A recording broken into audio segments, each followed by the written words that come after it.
Partai Gerindra, Permadi. Selamat sore Pak Permadi. Sore. Terima kasih telah bergabung bersama kami, dan kami saat ini juga akan mencoba menghubungi staf khusus Presiden Bidang Hukum Denny Indrayana yang bergabung melalui sambungan telepon. Pak Denny, selamat sore. Selamat sore. Terima kasih telah bergabung bersama kami Pak Denny. Pak Denny, terlebih dahulu kami ingin menanyakan apa sebenarnya yang melatar belakangi keputusan ini? Kita tentu sama-sama paham bahwa korupsi adalah salah satu masalah yang harus menjadi prioritas untuk ditangani. Ada capaian-capaian yang dilakukan bangsa ini dengan KPK di depan, civil society mendorong, tetapi masih jauh dari cukup untuk kemudian kita bisa berpuas diri atas upaya-upaya pemberantasan korupsi.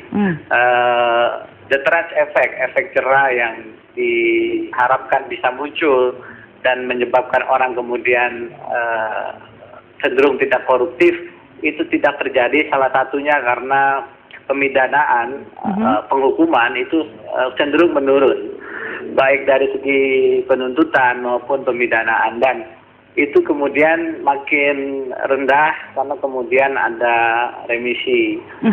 Perlu dipahami bahwa ini bukan kebijakan yang hadir baru sebenarnya. Di tahun-tahun sebelum reformasi, korupsi itu remisinya tidak ada batasan yang lebih sulit dibandingkan tindak pidana umum lainnya. Tetapi setelah reformasi, Presiden SBY mengeluarkan peraturan yang mengatur bahwa untuk kejahatan terorganisir semacam korupsi dan terorisme, itu syarat remisinya diperberat, lebih berat dibandingkan dengan tindak pidana umum lainnya.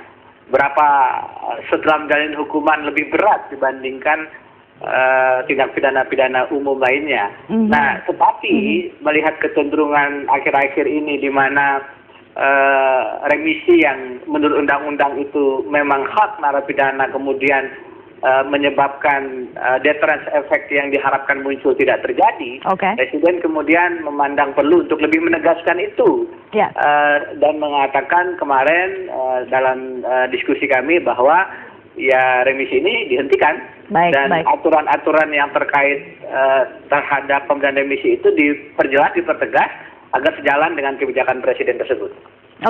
Baik. Lalu persisnya nanti akan seperti apa begitu bentuk peraturan yang akan artinya bentuk peraturan yang baru ini akan seperti apa? Apakah memang tidak dimungkinkan sama sekali bagi para koruptor atau para terpidana teroris ini untuk mendapatkan remisi sama sekali, atau masih ada celah begitu yang diberikan? Apakah persyaratan yang diperberat lagi atau memang dihentikan sama sekali? Kebijakan umumnya tidak diberikan.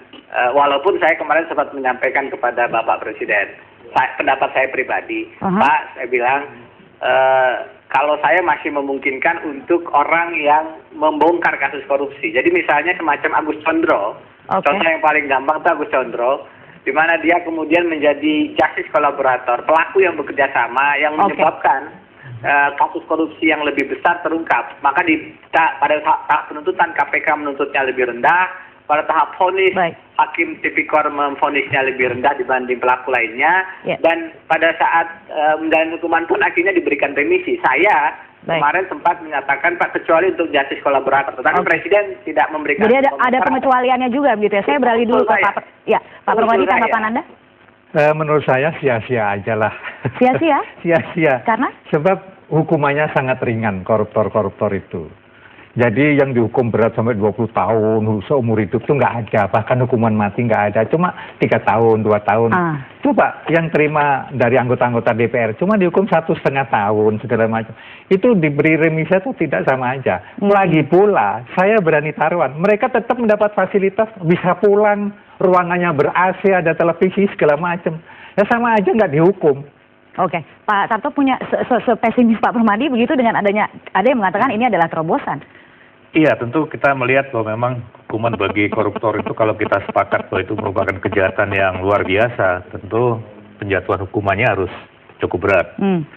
Yang kedua, dia harus membawa efek jerah kepada yang lain agar tidak mengikuti kejahatan yang dilakukan oleh koruptor ini, yaitu dengan cara sudah dihukum berat, kemudian remisinya sendiri itu ditiadakan. stop, kalau tidak akhirnya yang dijalani oleh para koruptor ini ya kayak main-main aja di penjaranya itu. Keluar dia masih membawa uang hasil korupsinya, kemudian dari hasil korupsinya itulah dia masih tetap menjadi warga negara yang oleh orang-orang itu sangat dihormati karena uangnya. Karena itu pemiskinan juga harus dilaksanakan. Jadi hukuman yang berat, remisi dihilangkan, kemudian pemiskinan. Baik, kita berhenti di situ dulu. Akan kita lanjutkan perbincangan ini saat lagi seusai kumandang azan maghrib berikut ini. Tetaplah bersama kami.